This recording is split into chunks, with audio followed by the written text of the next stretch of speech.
Saturday, September 5th, and I'm here on the west side of San Juan Island, hoping for a whale encounter later this afternoon. The month of August was the first August on record where we didn't have any members of the southern residents visit the inland waters of the Salish Sea. And that's going back till records were started in 1976. And so it was a pretty long month. It was a pretty sad month. But here in September, we've been lucky enough to have J-Pod around every single day so far. And today we got the news that more southern residents were heading in the Strait of Juan de Fuca. And we just heard from a friend on the water that J and L pods just met up about 10 miles south of San Juan Island. We can just see a couple distant boats on the horizon through binoculars. And it sounds like K-Pod might be behind them as well coming in. So we haven't had a true superpod in the Salish Sea with all the southern residents together since 2016. We're not sure yet that's what's going on here, but we're sure hopeful. It's the best chance we've had at one this year for sure. We're super excited. It's been a very anxious morning full of anticipation as we listen to reports of these guys coming in. Some of these whales we haven't seen this year. There's even some members of L-Pod we didn't even see last year. So the sense of excitement is high, and this is the happiest that we've been in 2020, that's for sure. Looking back at the presence of the southern residents in the Salish Sea in the month of September, you can see that it fluctuates, but it hasn't really dropped off the way that it has in the other months. We've really noticed a decline in their presence first in the spring and now in the summer as well, but we are hopeful that in September they would return, and so far this year has not disappointed. On the morning of September 5th, J-Pod had been along the west side of San Juan Island, but they headed west to meet up with the incoming whales. As they came across the leaders, who were members of L-Pod, we heard from friends on the water that they actually had a greeting ceremony, which is a pretty rare cultural tradition among the southern residents, where sometimes when they come back together, they all line up at the surface facing each other, then dive down and intermix underwater, and then basically have a huge party at the surface as they're all socializing and intermingling with one another. They stayed in the same area many miles south of San Juan Island for the next many hours, which was difficult for those of us waiting on shore on San Juan Island, hoping they would come over and give us a look at them as well. But Sarah from OB headed out with Maya's Legacy, and she reported some more exciting news from out there, and that's that there was a brand new baby in with J-Pod. It was later confirmed by the Center for Whale Research that this was J57, born to J35 Tahlequah, the female who just 2 years ago had carried her deceased newborn for 17 days in the so-called tour of grief. So emotions that were already high about new whales coming back into the area, potentially a superpod, were now just simply overflowing that we heard Tahlequah had her brand new calf and that it appeared to be healthy. Sarah sent us this distant photo looking at J35 with J57, and all the vessels on the water are taking extra precaution and giving extra space to the whales that are known to be pregnant, and especially, of course, to Tahlequah with her brand new calf. So they just got this quick look at her from a distance and then moved on to give the new mom some extra space. All three pods converged and finally started making their way over towards San Juan Island. And for some reason, when they cross Harrow Strait, they often start speed swimming or porpoising, and they cross very quickly, which was great news for us because we were starting to worry about losing daylight. But when they hit San Juan Island, it's always a question of whether they're going to go north or south. So we're sitting here on Land Bank, which is just south of Limekiln Point State Park, and scanning towards the point, Edwards Point, just south of us. And thankfully, we started seeing dorsal fins heading our direction, and so excitement was at an all-time high, especially when we started seeing all these tail slaps rolling around at the surface and all the behaviors that are kind of classically superpod and things that we don't see as much anymore. Often when figuring out which whales we're looking at, we find some whales that are easy to identify, and we know that their family members are likely to be close by. But when a superpod's going on, all bets are off because the whales are all mixed up, individuals from all different family groups, often all three pods are all together. And on this night, it was especially hard because we were just seeing dorsal fin silhouettes. So we don't know who all was in this first group that came up as far as Land Bank, but we do know that L82 and L116 were in there. J31 and J56 were present also. So the little calf that you see in all of these video clips is J56. We unfortunately didn't get a look at J57 because the J35 seemed to stay offshore on their own for the duration of the evening.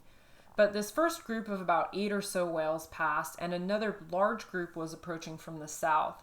And this group included a lot of males, including K21, L88, L87, K26, and these guys were all rolling around together. And they didn't seem at all concerned about traveling north, they were just enjoying each other's company.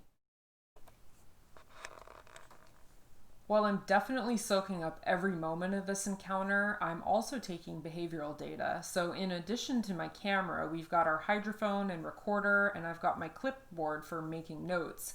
And a friend of mine sitting above me on the hillside snapped this photo showing me at work on this evening, and I just loved this shot, so I had to share that with you as well to show what it looks like when we're out in the field. But when we're making notes on behavioral data, I'm tracking the same kind of things we always track about how many whales are right together and which whales those are, how they're moving through their environment together, and also all the behaviors that we're seeing at the surface. And when there's this much going on, you might think that data collection is really difficult. But actually, once they've checked all the boxes off the sheet, so to speak, it's pretty easy because they're very active, they're not really going in any particular direction, they're all socializing with one another, and they're continuing to do that for a long period of time. So while the initial data collection is kind of chaotic, after that we only record additional data if they change what they're doing. So it was pretty easy actually, and I could sit back and just focus on taking pictures and trying to figure out who was there. And my husband Jason was the one taking this video, and I'm very thankful that he did, because while the photos were beautiful, it doesn't really capture the whole essence of seeing that many whales at once.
About half the population, so more than 30 whales, were within view.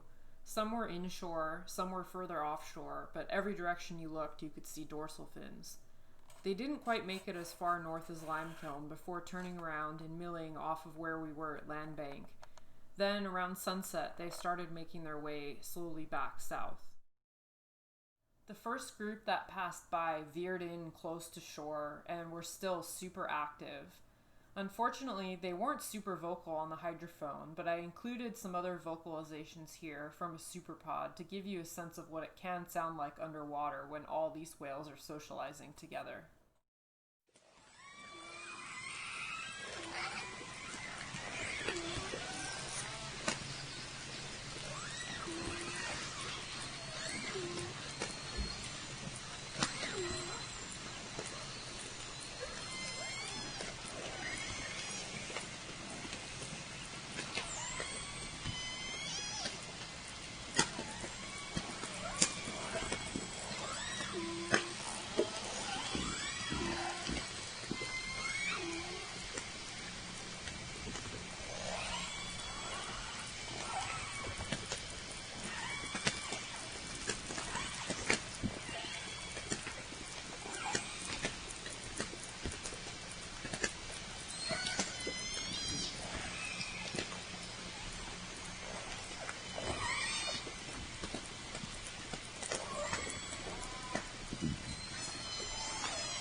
We stayed until we couldn't see them anymore, wondering what the next day would bring.